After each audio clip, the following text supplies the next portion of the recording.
This is Barnstable Today for Friday, November 21st. Welcome aboard. I'm Mark Mumford. A jam-packed 3-hour session for the Town Council last night. That's our focus today. Thanks for joining us. I'm Kevin Friel. Before we get into some of the clips from last night's meeting, however, remember, Barnstable Today is just the tip of the iceberg when it comes to keeping up with the workings of your town government. For complete meetings, live and on demand, check out the town's website, town.barnstable.ma.us. And of course, many of those sessions are also carried live right here on Channel 18 as well. This week, the Town Council and the School Committee selected Frances McDonald to fill the school committee seat recently vacated by Peggy Dandridge. McDonald is a dean at the Massachusetts Maritime Academy over in Buzzards Bay, and at last night's Town Council meeting, Vice President Fred Chirigotis praised those who took part in interviewing the final 7 candidates for that seat.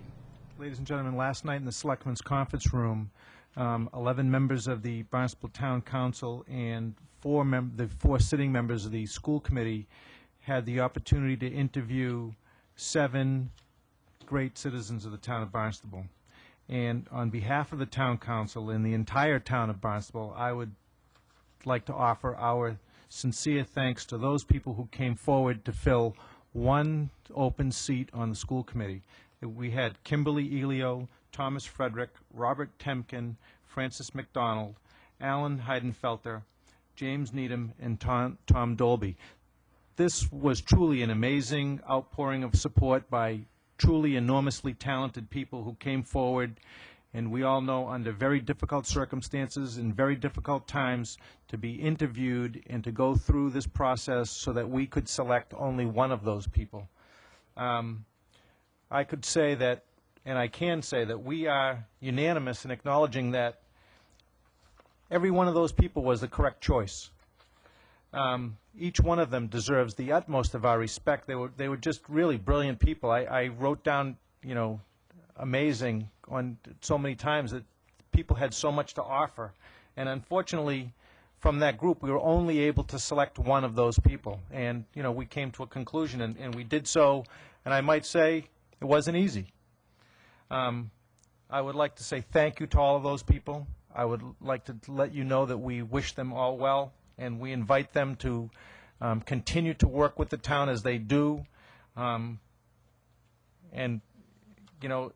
they have my apology that they had to go through that whole process, knowing full well that we could only come out with one, and unfortunately we couldn't appoint them all. So thank you very much. Councilor Richard Barry had some positive reinforcement last night for the process, which has led to the removal of some abandoned dinghies at Ropes Beach in Katuitt. Just a quick selfish note for the people out in Katuitt who had been working to have all the dinghies that have been stacked up and left on Ropes Beach. Tonight, as I walked into the meeting, Town Manager Klim informed me that he has signed the petition to have those dinghies removed. So nice grassroots effort. Thank you. There were quite a few folks who turned out last night to have their say before a vote on the question of a split tax rate. Councilor Hank Farnham read the summary of that item. I move item number 2009-045 to a public hearing.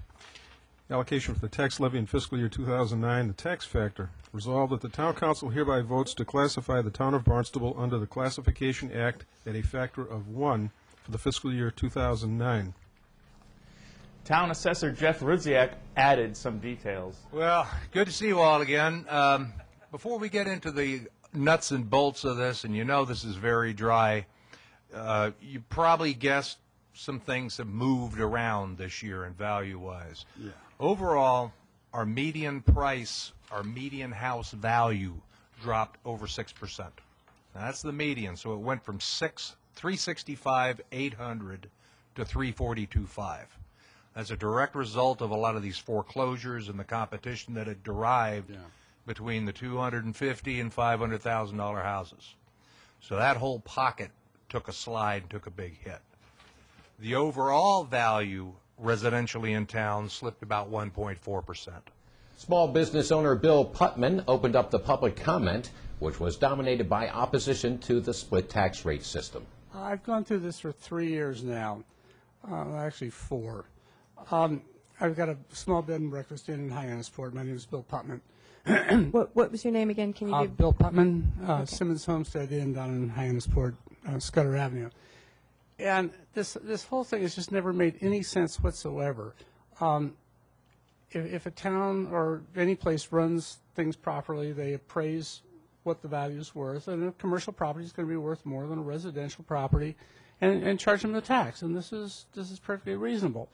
In my particular case, I think my current assessment is $1.6 million. If it was a private property, it'd probably be around $900,000. So I'm paying extra just because I'm a business, just because that's the way it's appraised. I've also lost money for the last 3 years. It's not a winning game.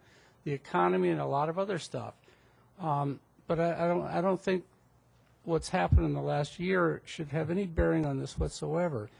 This is a personal thing. The Milner, or whatever his name is, went through a lot of talking about how people are leaving the Cape and the economy is going to hell, and yet he wants to implement this thing and drive all the businesses out of the Cape. It just makes no sense to me. Mo Wyman, who does business on a larger scale here in town, also spoke out last night. Hello, good evening. My name's Maurice Wyman. I own, with my brother Michael, the Burger Kings in town. I've never seen my taxes in 38 years go down on any of my business properties. So I don't know what the other gentleman was talking about. Every time we remodel a store, which we're going to be doing on North Street, the tax guy comes around and raises our taxes. I don't blame him. So I just don't understand how the council can understand that if we pay $9 to save $1, I don't know any businessman that's not going to pass that on. Here's the roll call vote defeating the split tax rate question. The question is that the town council hereby votes to classify the town of Barnstable under the Classification Act as a factor of 1 for the fiscal year 2009. As I said, these are all worded as they are right now in the tax process.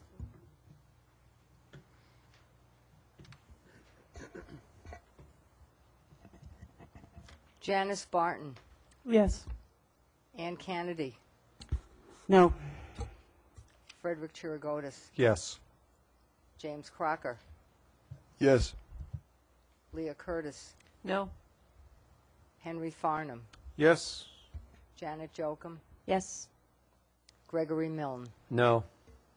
James Munifo. Yes. Thomas Rugo. No. James Tinsley. Yes. Harold Toby. Richard Barry. Yes. 9 yes, and 1, 2, 3, 4, and 4 no. Yeah, 4 no. 4 no. 9 yes and 4 no. Okay. Keep in mind you can see last night's council session wire to wire by going to the town's website. That's town.barnstable.ma.us. And we'll have additional highlights on Monday's edition of Barnstable Today. And weekend weather tonight, mostly cloudy skies, windy with gusts to 25 and lows down into the mid-20s. Tomorrow, a cloudy start, partly sunny in the afternoon, then a chance of some random late-day snow showers. Northwest winds gusting to 40 and highs in the mid-30s. And on Sunday, sunny with winds gusting to 35 and highs in the upper 30s. On the meeting front for Monday, the Council on Aging at the Senior Center at 10 a.m., then the Planning Board in the Town Hall hearing room at 7. And congratulations today to Captain Joe Cabral of the firefighting Cabral family, who retired from the Hyannis Fire Department earlier this morning after a career that started when he was just 18 years old. And just a heads up for a big event over at the Oyster Harbors Club 1 week from tomorrow, when 12 new members will be inducted into the Barnstable High School Athletics Hall of Fame. We'll have more on that next week. Thanks for joining us today. I'm Kevin Friel. We'll meet you right back here on Monday. I'm Mark Mumford.